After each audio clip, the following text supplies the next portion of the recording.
Hey everybody, it's Mr. G, and we're back in the art room, and we're going to be working on a new project for kindergartners.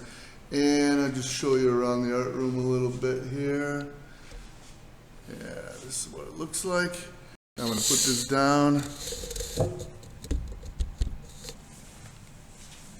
And we've got a new project. It's called Texture Quilts. So we're going to be making a quilt on this piece of paper, and then we're going to be adding some texture and color and making it look really awesome. So this is what we've been working on this month in kindergarten. We started out with just a regular piece of paper, 9 by 12, and we took a black line and we made a nice straight line going all the way across. Then we took another straight vertical line and we drew that, and another one, and we drew a total of 5. So we divided it in half, and then we put 2 on one side, and then we're going to put 2 more on the other side. So real carefully and neatly, and I always emphasize doing it slowly and carefully always works better than doing it fast, where it ends up being sloppy. Then we're going to do some horizontal lines going across here, and you can either do it like this,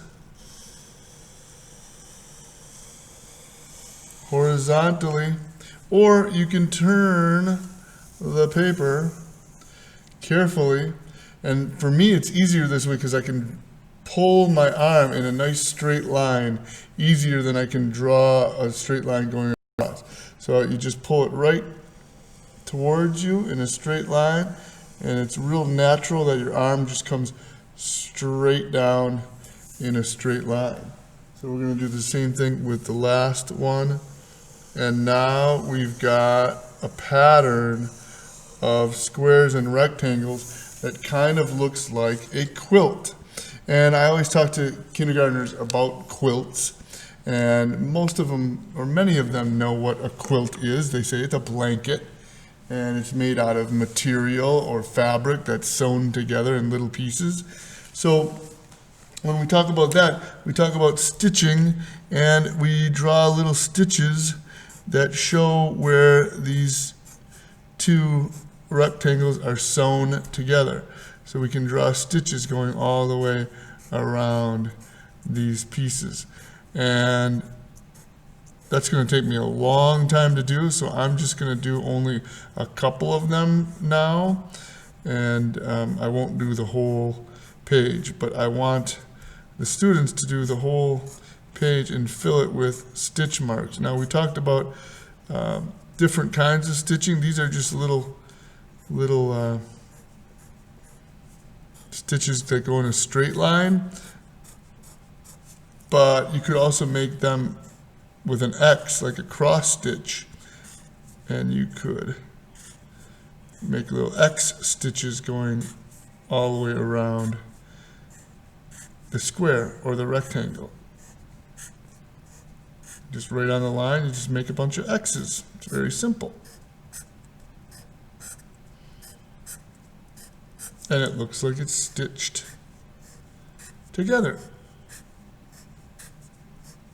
So we'll stop there. Now comes the texture part. Now at home, you might not have these texture squares. You probably won't have texture squares.